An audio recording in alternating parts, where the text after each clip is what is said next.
Welcome to The Explainer. Today, we're digging into one of the biggest questions out there. What does it really mean for society to be fair? We're going to do it by exploring a truly mind-bending thought experiment from John Rawls' masterpiece, A Theory of Justice. All right, let's just jump right in.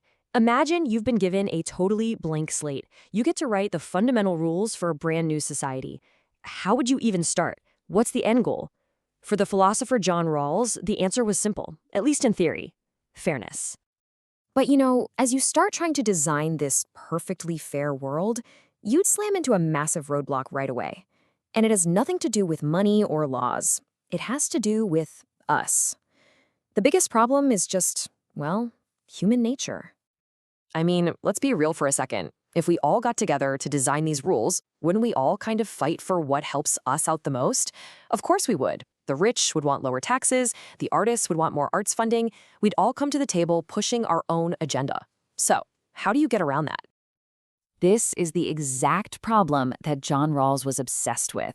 He pointed out that our judgment is always, and I mean always, skewed by an excessive attention to our own interests.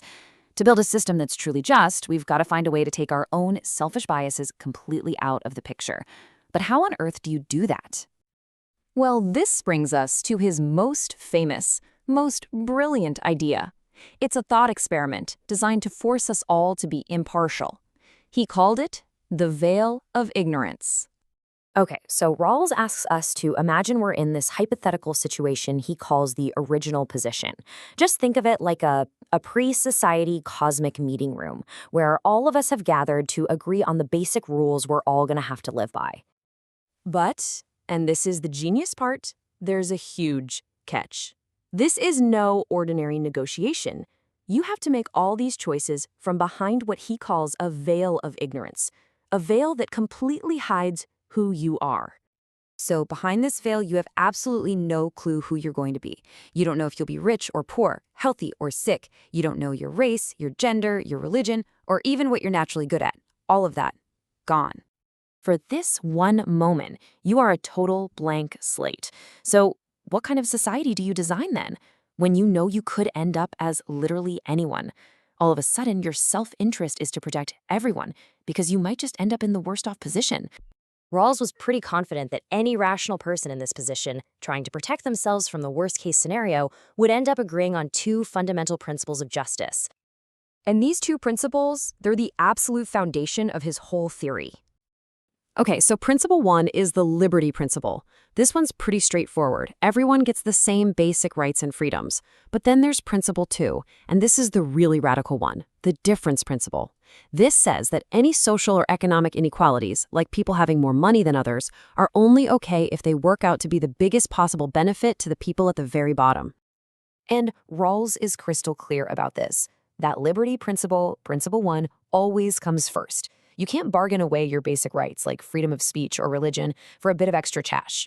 Those freedoms have to be equal for everyone, period. Non-negotiable. So how does that difference principle actually work? Well, think about it like this. Is it fair for a doctor to make way more money than a janitor? From behind the veil, you'd probably say yes. But only if paying doctors more incentivizes the best and brightest to go through all that training, which leads to better healthcare for everybody, including the janitor. The inequality isn't a reward for being smart. It's a tool to make life better for the least well-off. So if you build a society on these two principles, what's the actual goal? What does winning look like? It's probably not what you think. See, the point isn't to make sure that everyone ends up with the exact same stuff. The real goal is what Rawls called pure procedural justice. It means you focus all your energy on making the rules of the game as fair as humanly possible. Because if the procedure is fair, then whatever outcome it produces is also, by definition, fair. The classic analogy here is the cake. What's the best way to make sure a cake is divided fairly? Simple. You tell the person who cuts the slices that they get to pick their piece last. What are they going to do? They're going to make every single slice as equal as possible because it's in their own self-interest. That's a fair procedure creating a fair outcome without anyone deciding ahead of time what a fair slice looks like. But at the end of the day, this isn't just some abstract logical game. For Rawls, this all had a profoundly human purpose. He wrote that perhaps the most important primary good is that of self-respect. Think about it. When you guarantee equal rights for every single person and you rig the whole economic system to lift up the most vulnerable, you're sending a powerful message. You're saying that every single person has value. You're building a society where everyone can have a secure sense of their own worth, no matter what cards they were dealt in life. Okay, so this theory was written about a half-century ago. Why are we still talking about it? How does it stack up against other ways of thinking about justice? Well, for starters, it's a powerful challenge to a much more common idea of justice, utilitarianism. That's the whole greatest good for the greatest number idea. A utilitarian might argue it's okay to sacrifice the rights of a few people if it makes the majority better off. Rawls's theory puts up a giant stop sign and says absolutely not. Individual rights are a firewall. They can't be traded away for the good of the group.